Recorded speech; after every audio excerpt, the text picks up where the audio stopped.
Hi, everyone. I know it's been a long conference, so I just wanted to thank you all for staying around. Hopefully, I will make this short and sweet for you then. Um, so I think some of you may have seen this before at the keynote of the protein causation session that before, if you went there.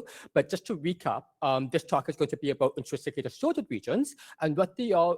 RDOs are regions of proteins that lack stable secondary or tertiary structure. So you can see in the animation that I have up, the blue and the red parts are the structured regions, and other end are RDOs. So you can see that they're waving around like floppy pool noodles. They don't fold into the structure, and they're flexible in conformation. So our increasing understanding of RDOs has really challenged the structural function paradigm of proteins, because not only do RDOs not need to fold into a structure to mediate function, but it turns out this lack of structure helps them carry out functions. Now, RDOs carry out many functions, but for example, one of them is that they can be involved in hub proteins because they can adapt their shape to interact with different protein interaction partners. So one general characteristic of RDOs is that they evolve rapidly. You are looking at a multiple sequence alignment for an RDO in the protein C50. And so you can see what the structured regions that flank either end of the RDO are very conserved. Very little of the RDO itself is very conserved, even across very closely related species. So this general lack of conservation means that universal resources that rely upon sequence conservation, like BLAST or PFAM, perform very poorly upon RDOs. So in other words, the defining bioinformatics tools that help bridge the dry and the wet lab underserve RDOs, and so our systematic knowledge of RDOs remains poor, even though they are so widespread in the proteome, and even though they carry out such important functions. So instead of looking for sequence conservation, an emerging strategy is trying to look for features that are important for function that are conserved even when the sequence is not done. So I'm using the word features as a general umbrella for many different things. It can include things like motifs or like patterns of charges, structures of repeats, and so on. But to make this really concrete, take a look at mitochondrial targeting signals up here then. So these RDOs need to be positively charged and hydrophobic so that the input proteins that take mitochondrial proteins into the mitochondria can recognize it. So what happens is that if you replace the input RDO from one protein with the RDO from another protein, this protein still gets imported to the RDO, even though the sequences of these RDOs can be totally different then. So identifying these types of functional features can help us predict RDO function.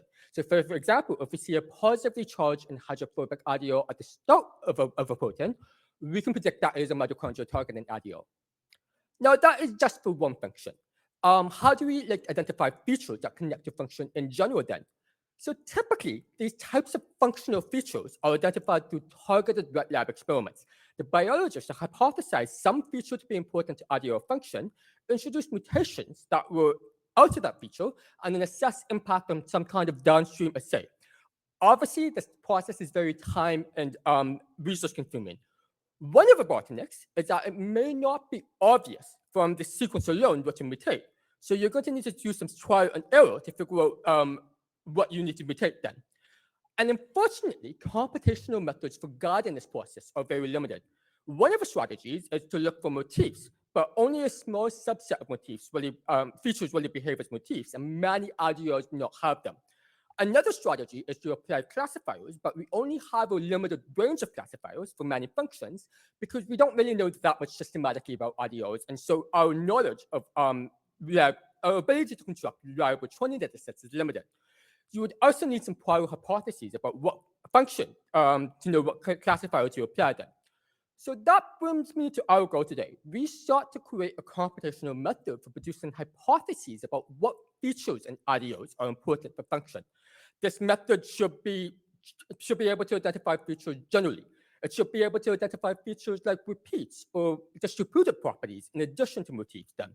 It should also be unbiased by prior knowledge. Instead of only being able to discover features that we have knowledge of, we should be able to find features even when we don't know what the function is then.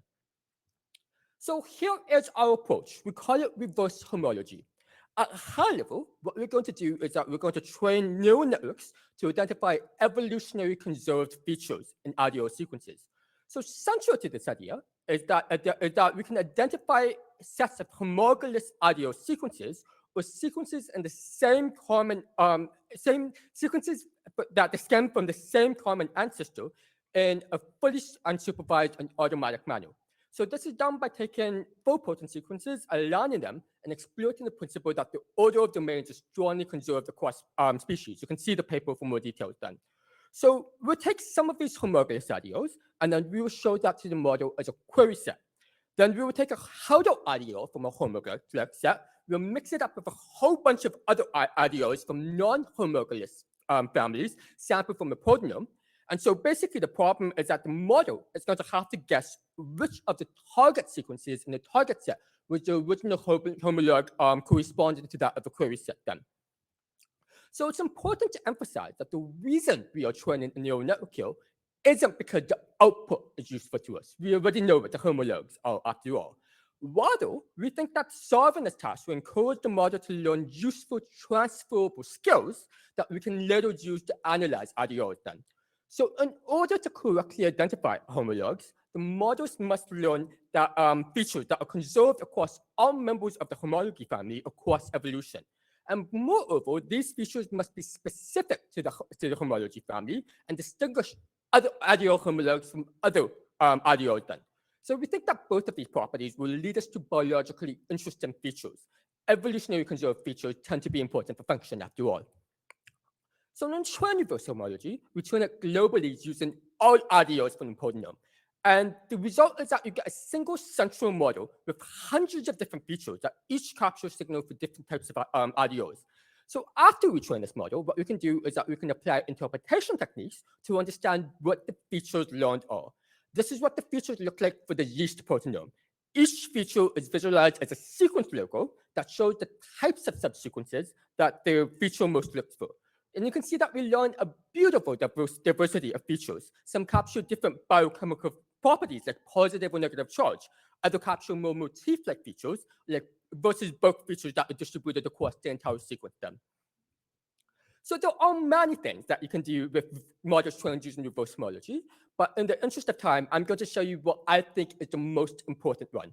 Reverse homology models can be used to produce visualizations of features that are hypothesized to be important to any specific allele of interest.